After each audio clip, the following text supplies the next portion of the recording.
Hey guys, it's me again. It's been a hell of a week, man. It's been a lot of fun actually to record some of the last podcasts, and I'm super excited to share those with you. And this one as well. Prime Minister Ehud Olmert. That's pretty cool. So do me a favor. I'm gonna ask you right now to shut this off and share this episode on your social media right now, and then come back and then have a listen. It was a really fun conversation with Ehud.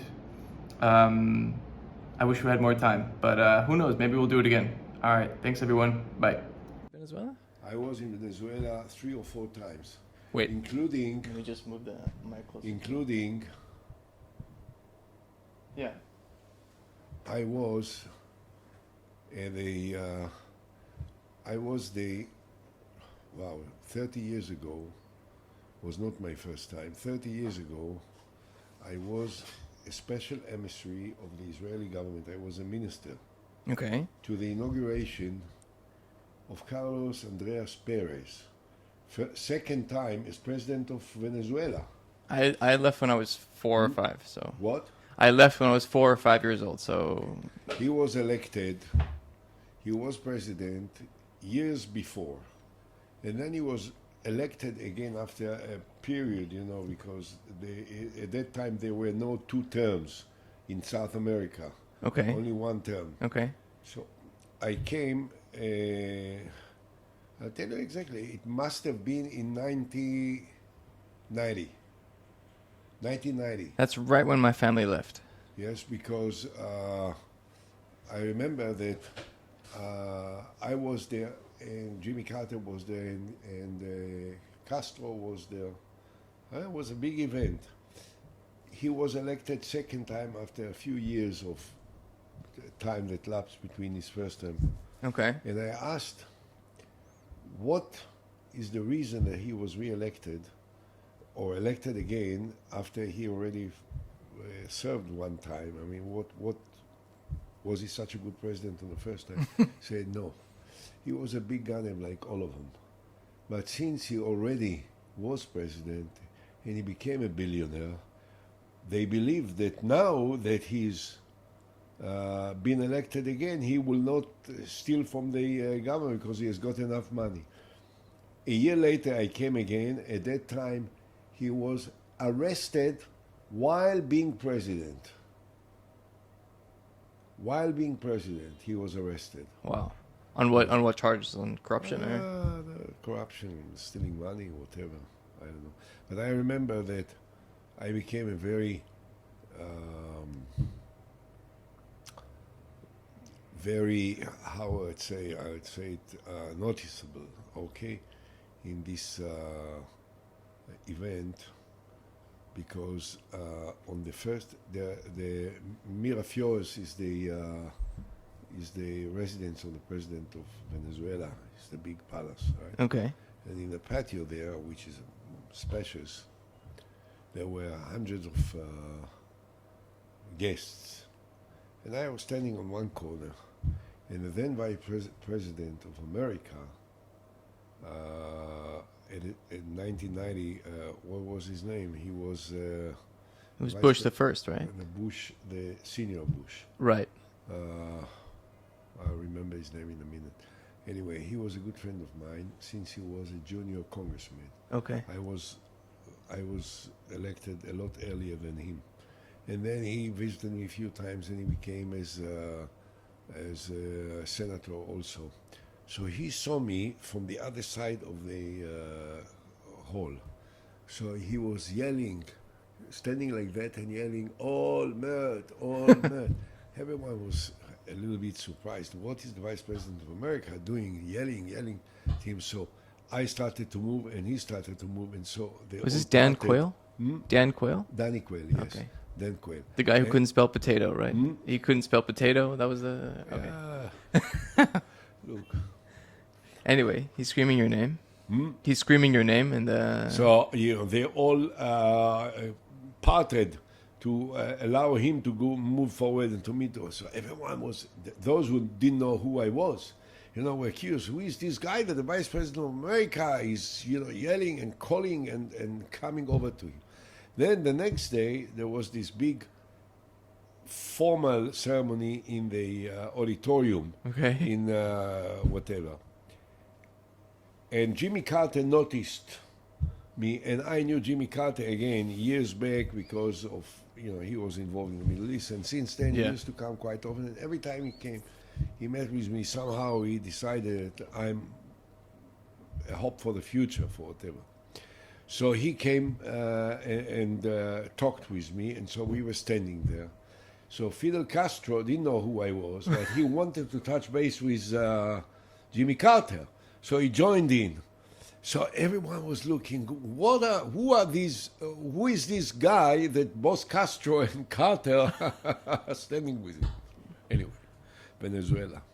This all So- happened in Venezuela. So Anna and Eliezer Rotkov Yeah.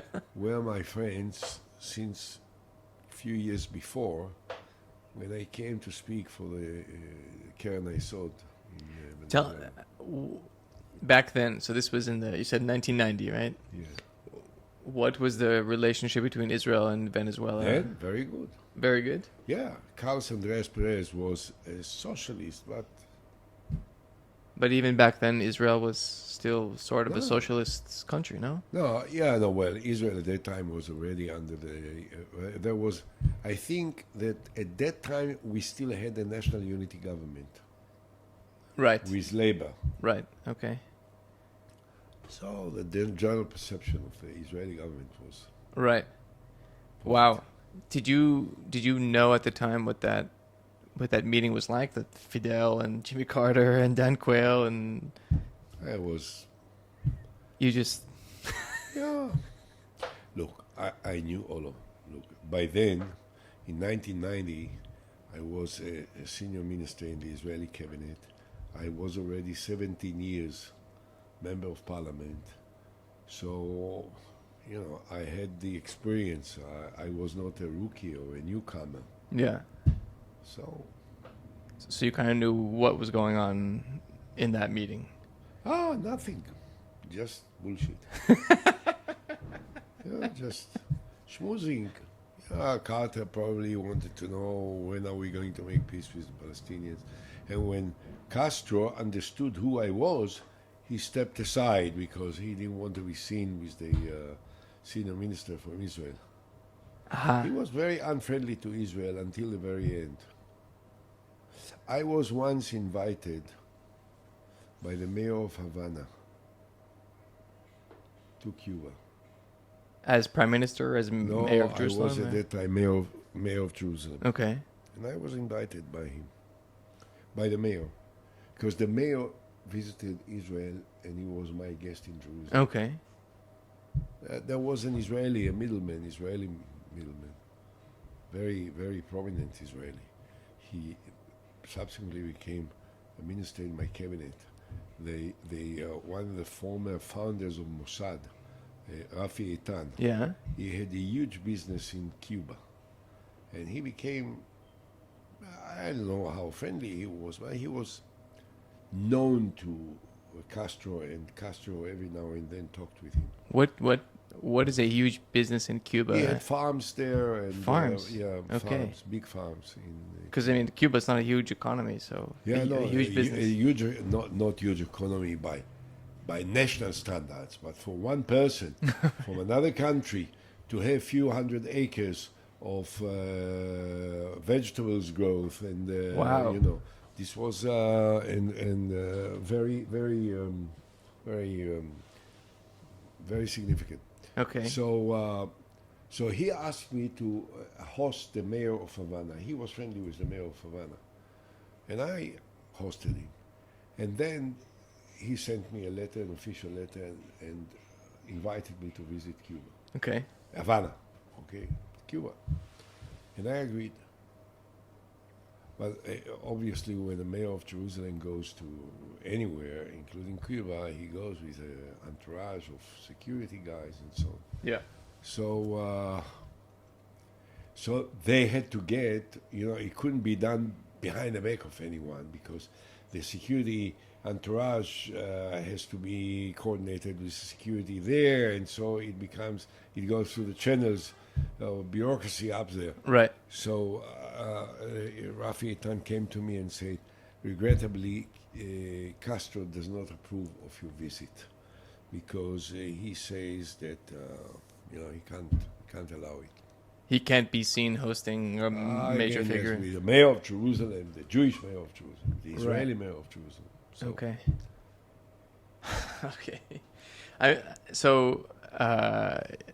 On the walk home to school today with my kids, I said, "Hey, your Abba's gonna go talk to a former Rosh Mמשלה, former prime minister." Oh, sorry, I said, "Do you know who I'm going to talk to today?" Because I was excited to talk to you. And my eldest son said, "Michael Jordan." I said, "No." So, unfortunately, you're not at the top of his wish list, but it's still really cool that. But I'm not on the top of my wish list also. Oh. If I had to meet with myself or with Michael Jordan, I think that I'll take a break and meet with Michael Jordan. So. Well, let's do it. The three of us then. But it's still really cool to meet you because, I'm fascinated by you and your life. Obviously, you've had a hell of a life, man. Still, right? And like one of the questions that I've been wanting to ask you is like, what kind of a person dreams of being a prime minister? That's not a normal ambition or dream, right? Look, when I became prime minister, or when I was close to become prime minister, when I was vice prime minister, yeah, there were guys that said, "Yes, we remember you from 30 years ago, 40 years ago, when you were in high school, when you were in the." Yeah. You always said that you will be prime minister. Really? Nonsense. I never did. I never thought at that time. So what were you like? You were born in Israel, right? I was born in Israel, sure. I studied in Israel. And what was life like growing up as a kid? I grew up in a small township in Binyamina. Right. Now it's bigger, but at that time it was 1,000 residents lived there. It was in the periphery. And Israel in the 50s of the 20th century was a very backward in terms of its standard of living. Like how would you describe life? For someone to have a private car at that time in Binyamina was quite an achievement. And not until I was 18 did my father have a private car. Okay? And most of the times when we had to go to Tel Aviv or to Haifa, there was a train line crossing Binyamina, which, by the way, in recent years was a major trigger for the expansion and development of Binyamina, because now the trains are going, they are faster, and there are trains every 15 minutes. There is a train to Haifa or train to Tel Aviv. So suddenly, and to go by train to Tel Aviv takes 22 minutes. So it's something that many people like, to be able to live in the country, in a private home, not with the noise and the whatever in a big city, and that they can go to work by a very comfortable train. 20 minutes, you're in the center of Tel Aviv, and 20 minutes back in the afternoon or in the evening, and it's wonderful. So this is now, when I was young, going to Tel Aviv was like, a big event, or going to Haifa. And at that time there was no TV in Israel. There was one channel, radio channel, that broadcasted news 3 times a day only, the national channel. So, and what was on the other hours of the day? What were they playing? Well, no, they were playing music. They had programs, whatever. But so there was one radio. It was very, very simple. very simple, very basic, not anything that can be matched with the opportunities that you have today, no matter where you live, in the farthest corner of the world, certainly Right. in Israel, with all the other facilities that we have, with technologies and sophistication, whatever. So I remember that when I was 14 or 15, I asked my father to, as a present, to have a subscription for Newsweek. Newsweek. Yes. Okay. Now, Newsweek, for me, was the gate to the outside world. Right. Newsweek was like, opened up my eyes to what's going on outside of the small, tiny little spot where I come from. Did you have this desire to have more I than? was curious. Yeah. Not that I had any desire. Anyway, just to come back to your original question, only when I was a member of parliament and I became very much involved and I knew all the big personalities, the beginning, when I just was elected in 1973, that's 50 years ago. I didn't know much. I started to understand. The more I understood, and the more I was active, and the more I became famous, and then the more I was going up, places, I became a minister. Yeah. Obviously, I started to ask myself, okay, what's next? And then I looked around and I said, well, actually, why not being prime minister? And I knew that I will be prime minister. Really? Yeah, I knew. Why? How? Because I thought that I could match anyone that may have been a contender, and that there was no reason that I would not be able to take it through. And obviously, when I was in 1993, I ran for mayor of Jerusalem. This was a personal elections, so it's like the mayoral elections in Israel are personal. You have also a faction in the city council, but the mayor is elected in direct elections. Right. And I was running against the legendary mayor of Jerusalem, Teddy Kollek, who was by then 28 years mayor of Jerusalem and was known all over the world. And you thought you could beat this guy? And when I presented my candidacy, I ran a poll, and he got in the poll 63%, and I got 13 or 12 or maybe even less. Yeah. And by the end, I won by 62%, and he had 35%. So, I defeated him overwhelmingly. But there was an absolute surprise. This was a big shock in Israeli politics. No one anticipated it, and no one believed that it can be done, and so on and so on. So I knew throughout the campaign, I knew that I will win. Throughout? But honestly, if I think about that, like, okay, so you take on the mission impossible, beating the guy who's been in the office forever. I figured out that if I could beat Teddy Kollek right. in personal elections and got 63 or 62% of the vote, the next time I ran, there was someone else running against me. The margin between him and me was more than 40%. Okay? So I figured that the time will come that I will bid for the prime ministership and I will win. Because you pulled off the impossible, and that just gives you this because crazy confidence? Because first of all, I think that I knew how... I think that I was a good executive. This is something that most political leaders are not. Meaning? It's- Like what makes a good executive? being a big executive, a good executive is someone that know how to handle things, how to take decisions, how to make sure that when a highway has to be built in the city, it will be built in the city in a short time.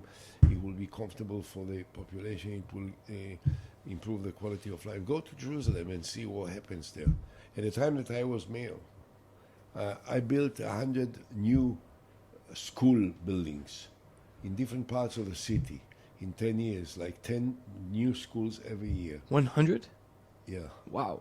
I built the Cross City Highway, which is now named after Menachem Begin, Right. Begin Boulevard, right? Yeah.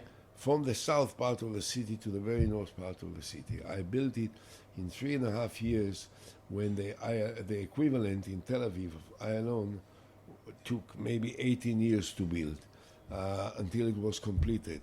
And since it was built, and I'm talking about 94, it's almost 30 years, the Begin Boulevard, it was not blocked for one day for repairs. It was built already at that time at a very high level in order to avoid any needs for maintenance works at some point later. I built tunnels in the city. I built a light rail, which has changed completely the center of city. But these are things that you didn't have any expertise in. Like, you're not a civil engineer. But you know how to handle things. You know how to take decisions. You know how to. I was Minister of Health. Also, I did well. As But Minister so of Health. Anyway, I had. Look, of course, it sounds presumptuous and a little bit arrogant, for someone to say, I know how to do things. Sometimes there are guys who know how not only to be public speakers and performers and actors, but they are also good decision makers. Right. And the combination of both is very important. So I am fluent in Hebrew. I'm fluent in English. I can speak. I will not be embarrassed, and I will not be embarrassing for the constituency I represent when I speak with foreign leaders, when I go overseas, when I am on television and so on in America or in other countries. But also, I'm a doer. I think that this has been the very significant impact of my constituents. But okay, so you say that taking the right decisions is what separates a good political leader versus a bad one, or are you right mediocre? And first of all, being able to take decisions at the right time. Okay. Decisively. Okay. Not to fool around. So how does one person, the way I imagine the mayor of Jerusalem or a prime minister of Israel, they wake up in the morning and they've got 10, 15 different crazy consequential things going on in their minds. People waking up all around Israel trying to blow up the state. You've got the economy to run. You've got the relations with all sorts of foreign powers. I mean, there's just so much stuff going on. How can one person possibly? So you can't. That's impossible, right? So you have to. How can one person be president of America? Right. How can one person be prime minister of Great Britain? Or Israel? How many one per? Yeah. But let's face it. Everything that depends on human beings is humanly possible. Now it's just a matter of what kind of a person you are.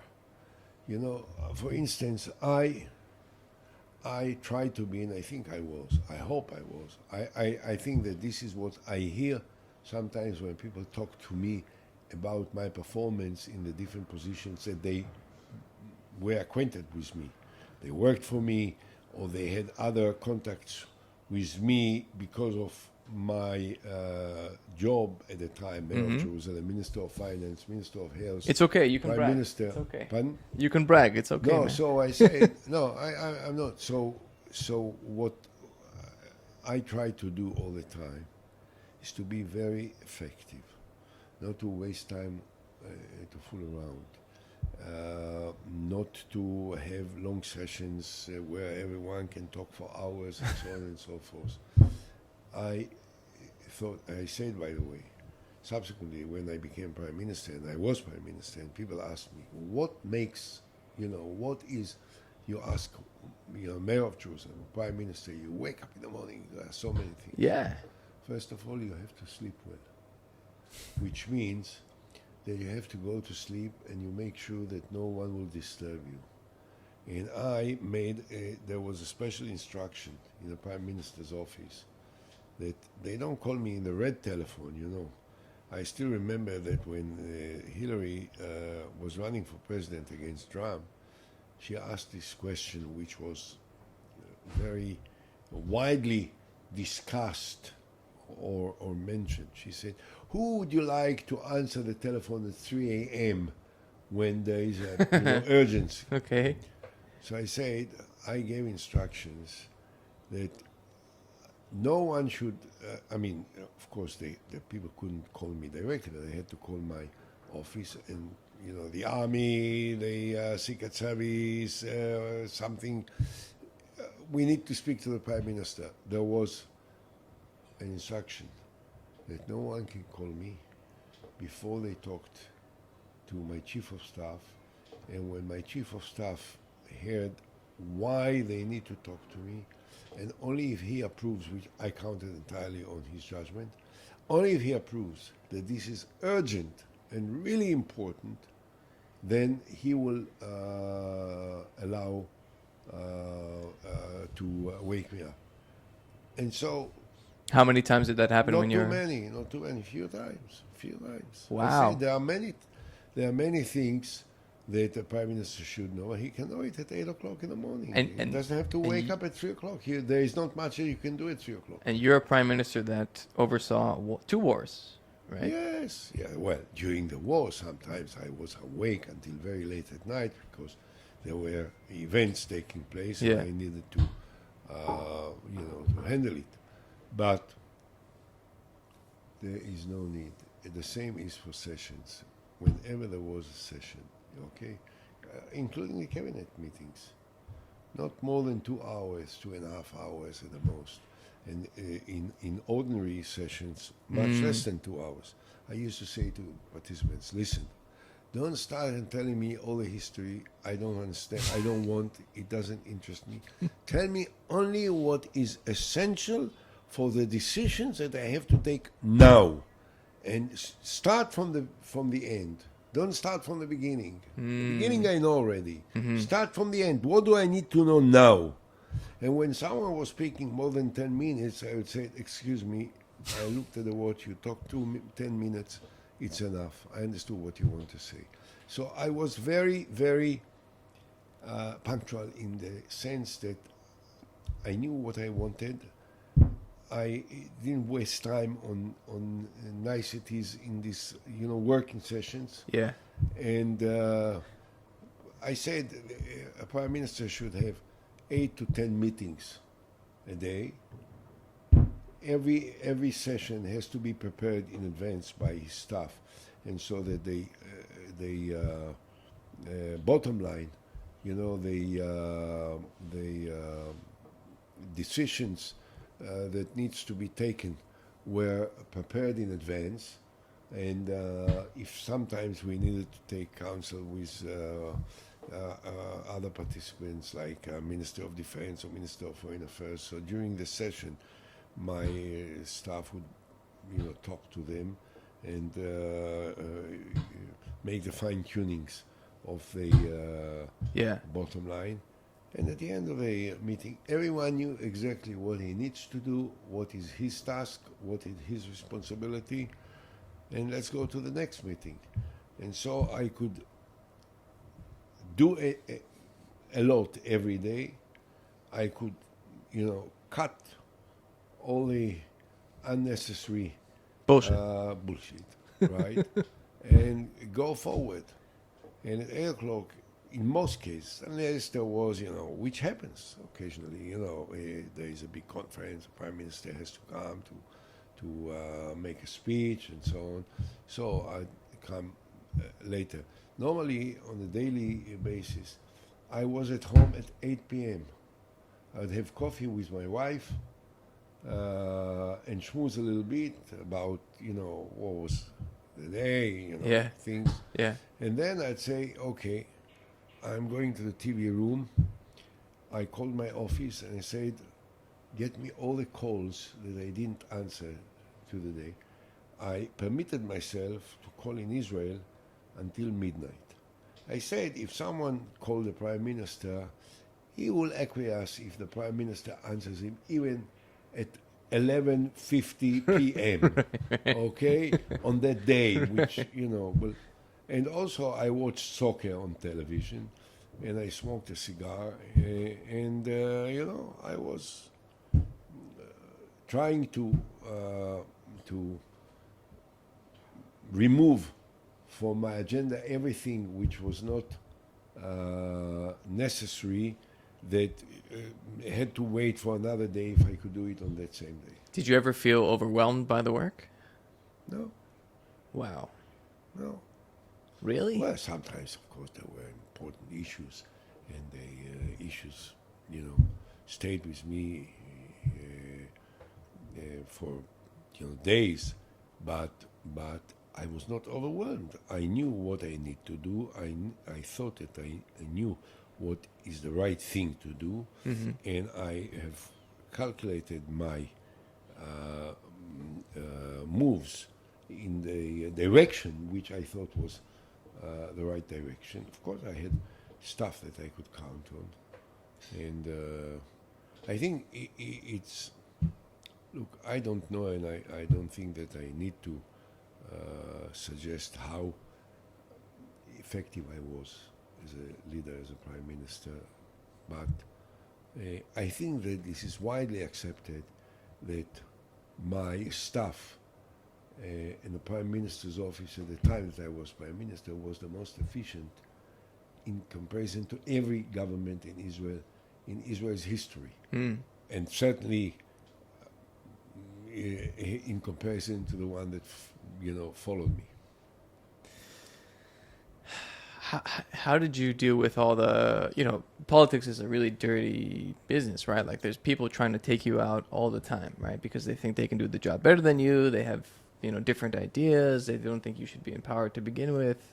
So you've got all these responsibilities. You're delegating all this stuff to your staff. And then meanwhile, you have people just scrutinizing every single decision you take and trying to take you out, right? How do you... Look, first of all, politics is a competition. Yeah, but Is vicious. Ongoing competition. Yeah, it can be sometimes vicious. It was vicious, certainly against me. The problem that the reason why I was exceptionally feared was because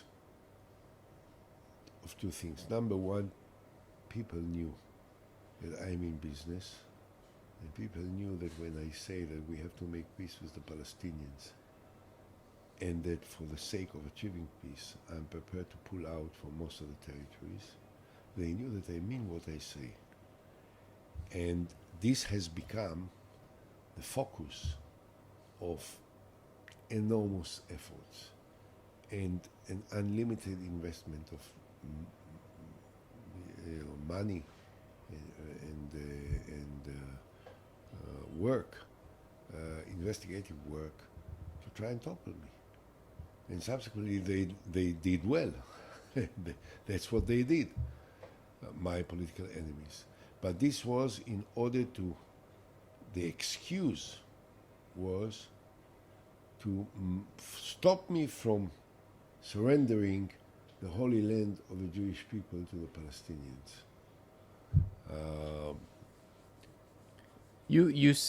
Correct me if I'm wrong, but the way you saw things was if we don't make peace with the Palestinians and pull out or come to some sort of agreement, we would be a binational state. We'd be apartheid. This has been your thinking, right? Do you ever? I still have this thinking. Right. And do you ever consider your opponents who say this is suicide? If we pull out, the Palestinians will eat us alive. Look, I've been through and through and through. Yeah. I've been, at the time that I became Prime Minister in 2006, it was 33 years after I was originally elected to Parliament. So I've been already 8 times in Parliament. I was 2 times, 10 years, Mayor of Jerusalem. I was a minister in more ministries than perhaps most of the former Prime Ministers of Israel, by way of comparison. So, yeah, I knew everything about the different attitudes and opinions Yeah. and fears, anxieties, and suspicions concerning the political solution. And I had a very firm understanding of what I think needed to be done, and I was absolutely determined to carry out. But when you look at what your predecessor did, right? Arik Sharon, he pulled out of Gaza, and then I was a major factor in Right. pushing Sharon to do it. right. Okay, it wasn't originally actually my idea of pulling out on Oh, a yeah? natural basis. What Sure. what was that story? What was the story behind the pullout? That it was your idea, you said.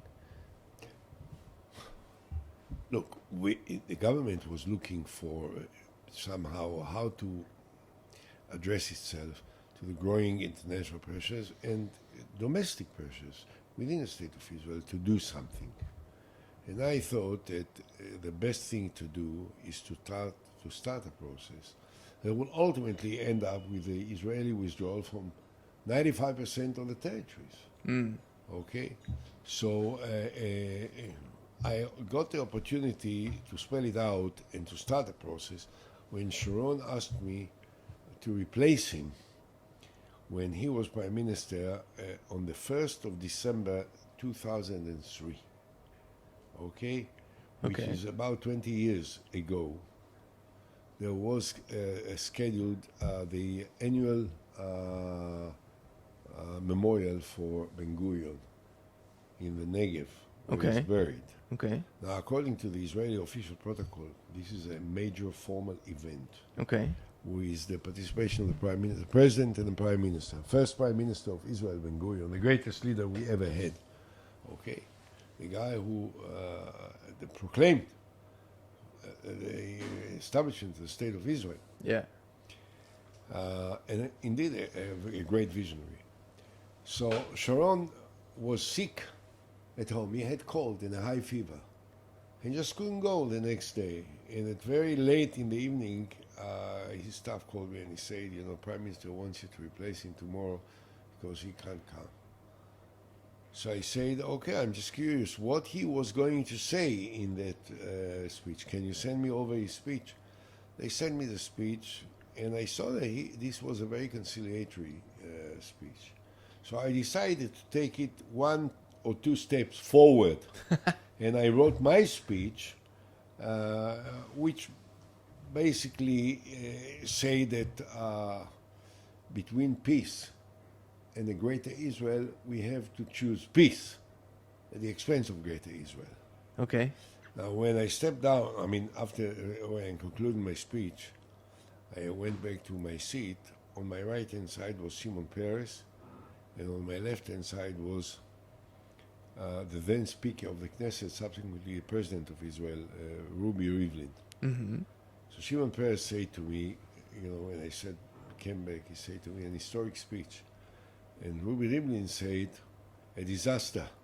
This will break up the Likud. Now, the truth was that it became the talk of the town. When I came back to Jerusalem, this is like 4 hours from Jerusalem, deep in the south, Yeah. where Ben Gurion is buried. Right. And but when I came back, I understood everyone in the Knesset spoke about it. I was Vice Prime Minister. How So did you, like, the Prime Minister had a speech and you went, isn't that? Well, he asked me to speak, and I'm not, I'm not a kindergarten kid. I'm a Vice Prime Minister. I'm a very experienced political person. But doesn't I that was twice elected to be mayor of Jerusalem. First time that a right-wing person was elected mayor of Jerusalem. Of course, of course. My guess my question is more like, doesn't that put the government in a spot where the prime minister wasn't intending to put it? I thought that I understood what the prime minister meant by his more moderate speech. Okay. But I decided to help him by giving him the opportunity to side with me, or to say Olmert didn't speak for me. Yeah. Oh, interesting. Okay. But what happened is that the next day I gave an interview to the leading paper in Israel for Friday. Yeah. Friday in Israel is like the Sunday editions of the American Right. papers. And in that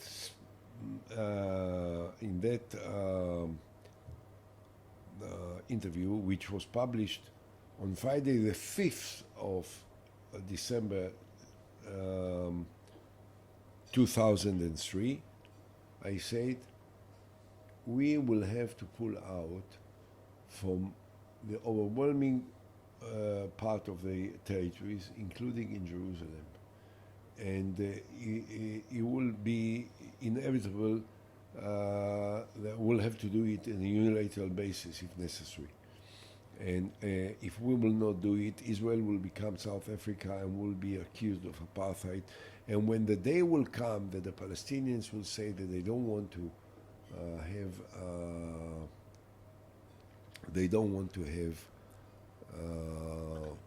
a state of their own. They want to be part of the state of Israel. They accept the Lieberman concept of Greater Israel. They only want one thing: equal voting rights. That's all. I said, when the day will come, the day will change the essence of their campaign from an Algerian type confrontation, which was terror and war, into a South African type, which is equal rights. Israel will be done. Israel will be gone. Sure. And this was the headline of Yediot Ahronot front page Friday. The whole country was talking about him, and it turned out, I understood later, that it spread all over the world. The vice prime minister of Israel talks about first time in the history that a man in my senior position talked about dividing what is known or understood to be the division of Jerusalem.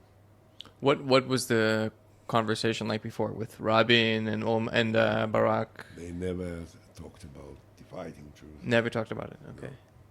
So that was like an atomic bomb spreading all over. And for hours, it was in all the talk shows, on the radios, everywhere. And Arik didn't call me, and I didn't call him. Towards noon or slightly after, I got a telephone call from his chief of staff, and he said to me, listen, you, chapeau, this is great, what you said is great, and so on and so forth. And he said, Arik is going to call you shortly, but it will be a good call. And Arik called me, and Arik used to be very sarcastic sometimes. He had this very special personal style, sense of humor. So he calls me and he says, hi, Ehud, how are you? And I said, I'm fine, how are you? He said, I have two great things to tell you. First of all, I am recovered. So for the weekend, you can relieve yourself of the responsibility of running the country because I'm back in office. Okay, I said, thank you very much. So it will be a very joyful weekend. And second, he said, I just need to know, where do I catch you? He said, I'm at home in Jerusalem. He said, yes, I understand that you're in Jerusalem, but where in Jerusalem? In the part that you gave to the Palestinian or the part that you keep for ourselves? So I said, well, I guess you know. So anyway, he said, actually, I thought that you said some very meaningful things. Okay? So this way he was teasing me, but then he said, you said some meaningful things. And we said, okay, let's talk, on the weekdays. And we had a session Monday, I think, a long personal talk. And I understood that he is ready to move. And the rest is history. I mean, he then, we talked about, unilateral steps, pulling out from Gaza, pulling out from certain parts of the West Bank. And he eventually presented this, a month later, the disengagement. And the rest is history. But was that kind of brewing already in the... I think I have to be, I think that it came concurrently.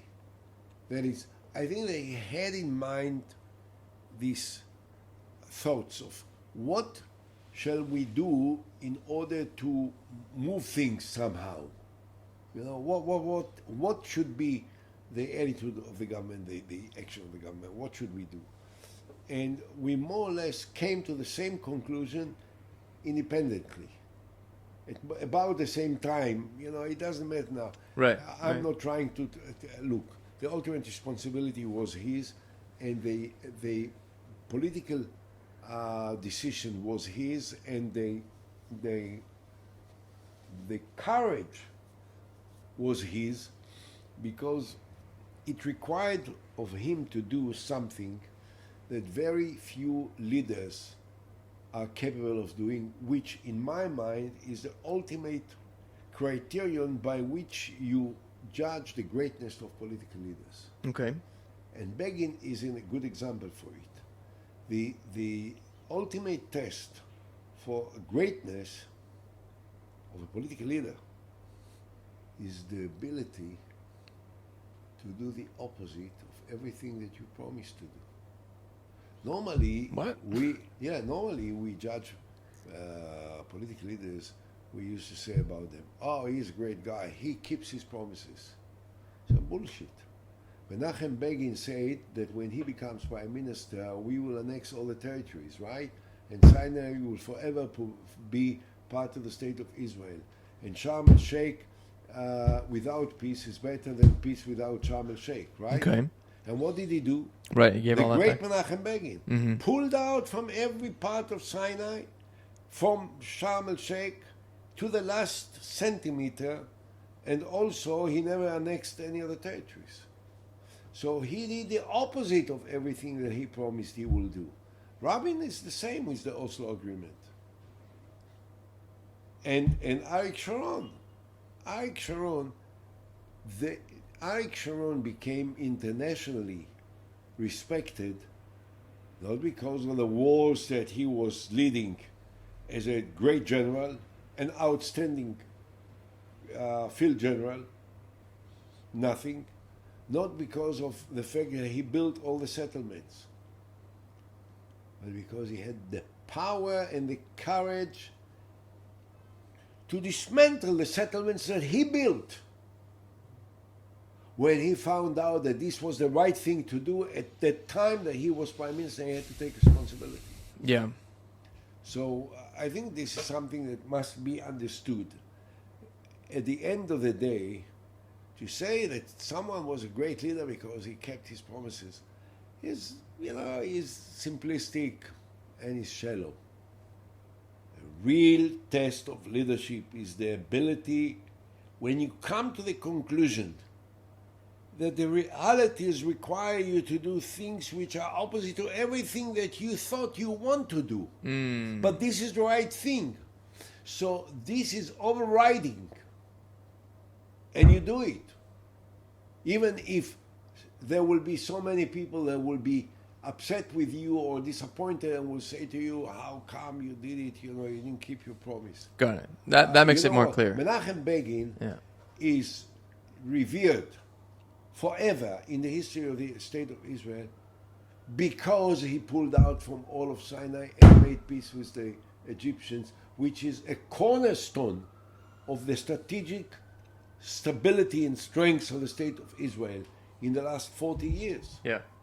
Arik Sharon was not revered for anything else but for the fact that he had the courage to do the opposite of what he was identified with all his life. Well, I mean, he was a revered warrior before he was prime minister. Okay, he was revered as a warrior. He was revered amongst many for his dedication to build, to settle, to... And what did he do? And which won him the admiration of the international leadership and the international community? Yeah. The fact that he was prepared to pull out and to dismantle settlements. Okay, so interesting. So, but we can still even broaden this concept out even a little bit further. So, you're saying the test of greatness is when the facts on the ground mean that you must change your mind as a political leader and therefore burn the promises that you made. But it's not. It's not that I say. You have to break your promises. No. You have to follow what makes sense. You have to have the courage to break your policies if you come to the conclusion right. at a time that you are in the ultimate. You hold the ultimate responsibility. Right. And you reach the conclusion that what needs to be done is opposite to everything that you promised you will do. But this is what needs to be done for the sake of and the good of your country. Then you have the courage to do it, and you don't say to yourself, you feel pity for yourself for having to turn around and you don't do it.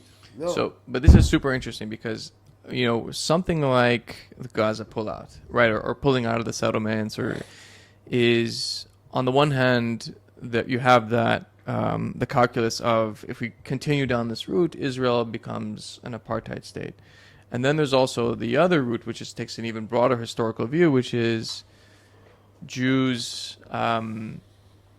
They need to be very mindful of their own sovereignty and security, and taking any kind of risks with that is super dangerous, as history has. So it really depends on how you view that, right?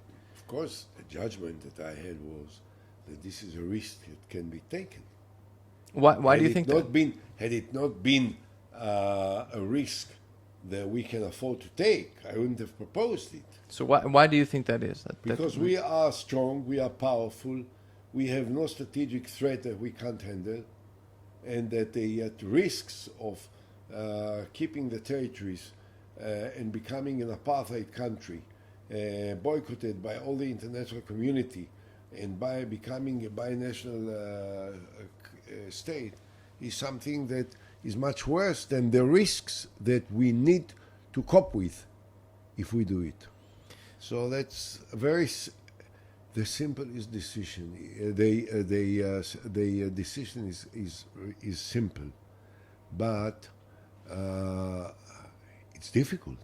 It's a simple decision because the choice is between one direction or another direction. But it's heartbreaking. It's very difficult. Okay. Listen, you want to be prime minister? I don't. You don't want? Okay. No, that's one of those decisions where how does one really do what you did and make a decision and say, okay, this is the direction we're going? It's so. You have to be honest with yourself. But it's also like looking at history and saying, I know which way is best, right? And look, you have to have a certain historical perspective, right? Yeah. Okay, right. I think that I have a broader historical perspective today because in the last decade I had more time to read more history books about the challenges that some of the greatest leaders of the world had to face and how they handled these challenges and how they reached so the more you read, the more conviction you have. Obviously, the more you read, the more you know about world history, about history of other countries, about the pains of other leaders when they had to take decisions, and particularly important decisions, crucial decisions. But do you think decisions. Do you think that there's something that is analogous to Jews and the Jewish state? Yes. Listen, every country has its history. Sure. What when we look at our history, of course, for us, our history is very unique. For British, English people, their history is very important for them. Yeah. And so you can ask these questions in relation to every country and its history. The Americans with their history, Japanese, Russians, whatever, it's very hard for us to understand. I definitely do not approve of what the Russians did now with Ukraine. I'm entirely against them. But we can't ignore completely the way that they look at their history. Right. In 1939, they signed, in 1938, they signed the famous Ribbentrop-Molotov agreement because they wanted to make sure that Germany will not attack them. Mm-hmm. Then they were attacked, Barbarossa, and this was the greatest war that the Russians had, maybe in the history of Russia. And they still bear the pains of the memories of the destruction and the loss of millions of people in this terrible war against the Germans. Now, after the Second World War, the Americans created a military alliance with one purpose: against Russia. This is the purpose and this is the raison d'etre of NATO. Yep. So, you look at it from our point of view and you say this is a non-democratic country, a dictatorship. But on the other hand, they were allies of the United States of America. The way they look at it, they say we were allies of the United States, and right after the war, they created this military alliance of all of Europe against Russia. Well, against the Soviet Union. Against Soviet Union. Worse. Doesn't matter. No, Worse. I think there's a crucial distinction, which is, you have a but system. The makeup of Europe and the creation of the Soviet Union Mm-hmm. was part of the understandings of Russia, England, and the United States after the war. Yeah. This was not something that was created one-sidedly by the use of military force of the Russians against others. Right. It was coordinated, it was understood and elaborated in the contacts between Roosevelt, Churchill, and Stalin. Yeah. Including, I think, the last of their meetings was in Yalta. That each one had their own sphere of influence. Crimea, in Crimea. So, after the war, America created the NATO alliance, which was aimed to be against Russia. So the Russians said, what do you want from us? And then subsequently, of course, now I don't say, I take the Western side, to make sure that you don't misunderstand me. No, I get it. Because I think that the fears that the Western countries and America had of Russia, of the Soviet Russia, with the nuclear power that they have acquired, and with the non-democratic nature and the expansion of the Soviet Empire for a major part of Europe, was obvious. But on the other hand, you know that when the communist regime collapsed, there was a very intense cooperation between America and Russia in the building up of the new Russian Federation without all of the Soviet republics that were part of Russia, part of the Soviet Union. And it was, there was a very, very intense and intimate coordination between Shevardnadze, at that time the Secretary of State, and Gorbachev, the Prime Minister of the President of Russia, and James Baker. And still afterwards, the Russians said, you guys wanted to put American missiles on our border. Why? Look, they don't come with clean hands, because they do the same in many places around the world, including next to our border. And I used to say to Putin, you complain about America, what about you? You put your missiles next door to us. Why?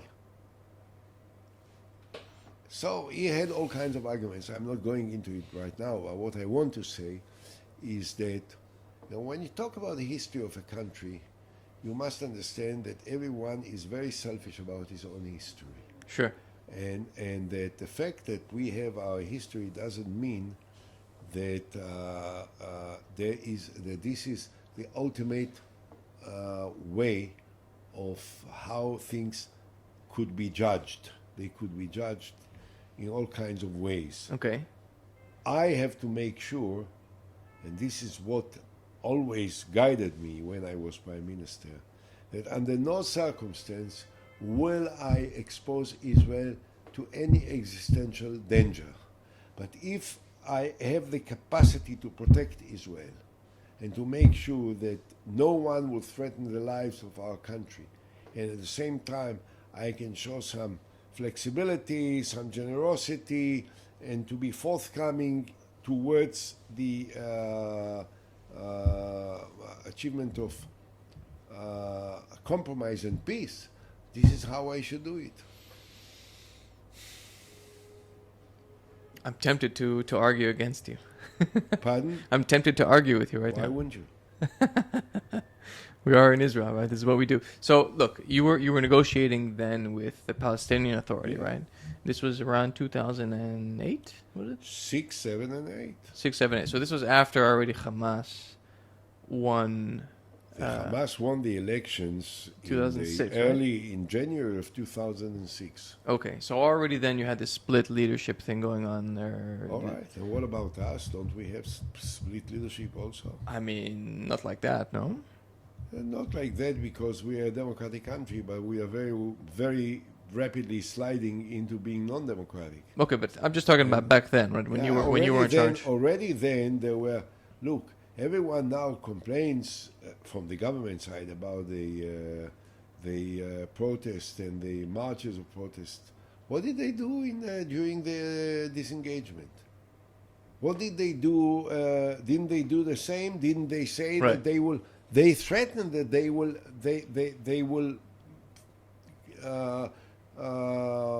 confront the Israeli army and so on. And they were fighting with soldiers when they came to dismantle these settlements. And they said, we came to these settlements on behalf of the government. Bullshit. Who sent them? Which government sent them to the settlements? No government sent them. Governments, right or wrong, acquiesced with their presence there. But they were never emissaries of any government of Israel. And they were fighting the government. So we are fighting now in order to, but there is a big difference, which must be understood. Mm-hmm. The Israelis are divided. It's true. There are many, many, many Israelis Sure. that wouldn't want to serve in the territories, to protect the settlers, particularly the violent settlers in the territories, of the use of the hills Mm-hmm. and so on. Did anyone ever say that he will not serve in the territories because he disagree with the policies? Because he disagree with the settling or in the territories? No, there was not any protest movement. So when the political decisions are legitimate, even if they are unacceptable, you have to acquiesce. You have to be obedient. Here, what happens is that for the first time there is an attempt to change the fundamental basic principles of what democracy is all about. And this is something that is not similar or comparable to anything that was done by any other government which took decisions which were accepted by a certain part of the population and completely rejected by others. Well, so I want to ask you about this current government and Netanyahu in a second, but how much time you got? 10? 10. Okay. So man, 10 minutes. An hour and a half. Yeah. Well, let's see how best to use that time. So forget the peace stuff. I mean, okay, this is going to be a bit awkward, but you know, you spend time in jail, right? I mean, what the hell was that like? Unpleasant. But you got time to write. I wrote my book, yes. I wrote my book. What? I wrote 1,400 pages, but then we edited it, so it only is 900 pages in Hebrew. In English, it's a much shorter version because in English I wrote only about those aspects that I thought were of potential interest to the international community. And many of the things that I wrote in the Hebrew version were of relevancy to the Israelis. In Israel, it was a bestseller. It was sold in tens of thousands of. I can imagine, but Well, how? I mean, what was there any? Were there any positive aspects to being in prison, or? No, really, it's a serious question. Look, I was a victim of a conspiracy that was financed by billionaires, Jewish billionaires overseas, in cooperation with the gang of thugs led by Netanyahu, in order to try and stop me from pulling out from territories, which are the sacred territories of the Jewish people, the West Bank. You're talking about people, the American Jews that supported it. Is one that spent hundreds of millions of dollars to overthrow me, Sheldon Adelson, which created the daily paper, free daily paper, Israel Today. Do you have proof? For one, Or what do you is it? mean I have proof? He didn't hide his. He made it public that he wanted this paper in order to. No. to- That he was behind this conspiracy to land you in prison or to stop you. He wanted to get rid of me at any cost. I can tell you that a very senior leader, I'd say one of the 2-3 most important people in the world, told me that Sheldon Adelson told him You're a traitor. that I am a traitor. George Bush. Yeah, it's on your Wikipedia page, by the way. Mhm. It's on your Wikipedia page. Yes. Okay. so that's what. So do I have a proof? And there were some elements in the judicial system that were unhappy with me because they didn't like the Minister of Justice that I appointed, Okay. who is a distinguished person, one of the most outstanding guys, and certainly a world-renowned jurist, professor for law in the Tel Aviv University, the dean of the faculty, distinguished guy. So there was some kind of cooperation and I think that at least some of those that took part in this campaign against me regret it very much, because they know what is the cost that we are now all required to pay. So, I was having coffee with a friend this morning, and I said I'm gonna go talk to Ehud Olmert, and he said, and I wanted to ask him about corruption and politics and stuff like this, and he said, what happened to Ehud? He said more or less what you're saying, that you got railroaded. It's a terrible thing that happened to you, and part of the reason why we're the political system is so what's going on right now is dates back to what happened to you, like that you were set up. And I was set up. Bibi is the opposite. Every possible concession and discount that could be made, and more, was made in his favor by the same system. he is complaining that he was set up by the judicial system. Yeah. This is nonsense. The Attorney General made every possible effort, dragged it for 4 years before he took a decision.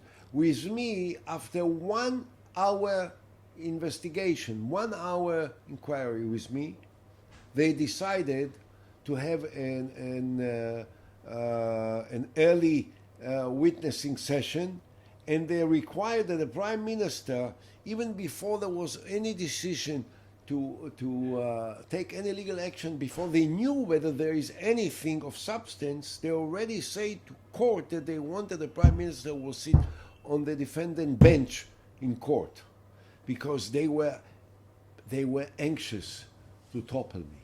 But do you For not, whatever reasons, doesn't matter now. do you not have any sympathy for when Netanyahu goes up there and saying, they're out, this is a conspiracy? Netanyahu should have been in jail already for years. Oh, Already. And for what? The story with Milchan is a typical classical story of bribery. Mm, And he was not even indicted for bribery on this. right. I was convicted for accepting a 60,000 shekels of political donation, which no one ever claimed that went to my pocket. Never did. I never got this 60,000 donation in the first place. But anyway, that was the conviction, that I was convicted for accepting 60,000 shekels political contribution. If that's true, that's crazy. That's it. I was acquitted for anything else. Okay. Okay. Now, Netanyahu got hundreds of thousands of dollars worth of personal presents that were going to his own pocket. Doesn't matter whether he was smoking the most expensive cigars or drinking the most expensive champagnes. Hundreds of thousands of dollars and jewelry and all of these. And there was an artificial attempt that someone would say that he was the best friend and so on and so forth.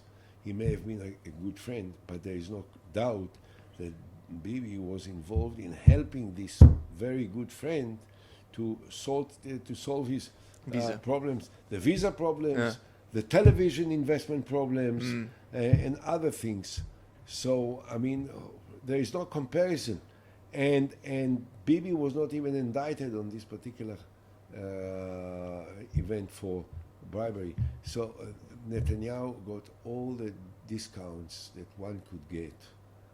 And to think that, and I decided on my own, without, there are all kinds of stories, urban legends that are going through, and there is no way that you can fight with it. But I decided, when I figured out that no matter what I say, no matter what the facts are, that they are going to indict me, I said, I don't want to be indicted when I'm Prime Minister, and therefore I resigned before I was indicted. I was indicted a year after I resigned. And Bibi Netanyahu has turned it into a battle against everything in an attempt to destroy the judicial system, the prosecution, the courts, everything. Do you think he has like a messianic complex? Like, if I go down, the state goes down with me? He does not have any messianic complex. He's selfish to the utmost degree. He's selfish. He doesn't care for anything but himself, he and his family. And we all know what kind of family he has and what kind of family I only know what they tell me. You don't know. It's better for you that you don't know. But most of the Israelis know. Yeah. And therefore, I think that this is what drives him. No care for the state of Israel and no feeling of messianic mission. Just a personal Bibi care mission. But how does a person like that, who only cares about himself and what his wife and son tell him, accomplish what he has accomplished, right? Like the Abraham Accords and... What else? What I don't else? know. Look, What else? the country's run pretty well when he was around. The running country run pretty No, no, well. no. Forget right now for a second. I'm just talking about. Look, I moved here in 2010, which is right around the time he took over. Yeah, when you And it came was- in 2010, that Yeah. was a year after I stepped down. The 4 years that I was in charge of the Israeli economy were the best economy that we ever had. And it was moving up, starting with my government. The security was the best that we ever had. I've decided to destroy the atomic reactor in Syria. Bibi is talking about fighting with the Iranians, doing nothing. I did. And I was fighting with the Iranians in many different ways that are not, can't be disclosed, obviously. And the social situation was different. Our international status was the best that one could think of. Just, I'll give you just one example. Yeah. Look, Bibi is not invited to America, right? Right. Okay, Bibi was fighting with Obama, so the relations with America are going back now years with tension and intensity and suspicions and whatnot. With the exception of the period that Trump was president, even Trump reached the conclusion that most of us did when he said, "Fuck Bibi."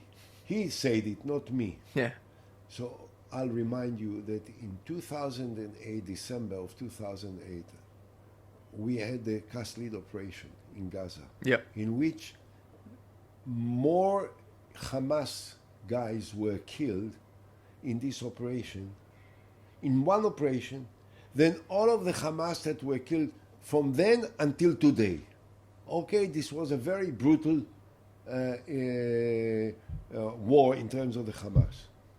A day after the ceasefire, all of the leaders of Europe came to have dinner at the Prime Minister's, Israeli Prime Minister's residence.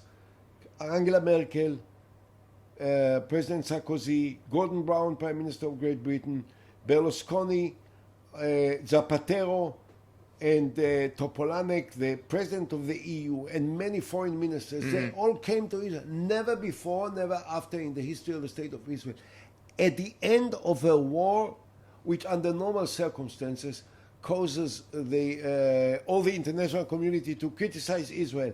And in that particular time, they all came to Israel and they talked to the international networks and said Israel has a right to do what they did. Right. Now, this is something that you can say, okay, I did. What did Bibi do? He vouched to destroy the Hamas. He said when he was running in 2009, I am not like Olmert. I'll destroy the Hamas. Yeah. Destroy the Hamas. So, Well, he pisses off people, and I guess we'll end with this, but he pisses off people because he's perceived as like anti-peace, I guess, in a way. he's not perceived like anti-peace. He is anti-peace. He Yeah, doesn't want peace. But I think that what's missing, and maybe I'm wrong, but is that he has that darker view of history where the you have to be super cautious with relinquishing any control over Jewish sovereignty and destiny and stuff like that. We don't have any sovereignty in the territories, and we shouldn't have any sovereignty in the territories. And Menachem Begin and Arik Sharon and all of us understood it. All of us understood it. And Bibi Netanyahu is a victim. Is held by and he understood it. He didn't do anything to establish Israeli sovereignty in the territories when in his first term in 1996 to 1999. The reason why he is allowing now the extreme elements to take over is because this is the only way that he can save himself from going to jail, Right. not because this is what he thinks is the best for the country. And that's the reason why he should go to jail, because if that's what he's ready to do only in order to save himself, he doesn't deserve to be where he is now. How about this? Let's end like this. I wish he, and I voted for Likud. I wish that he would step down, because I think it's really dangerous to have a leader that's going to court. If you wish that he will step down, Yeah. the rest we will leave for another discussion, as long as we understand that this is what he needs to do. Okay? Thanks, Ehud. All right.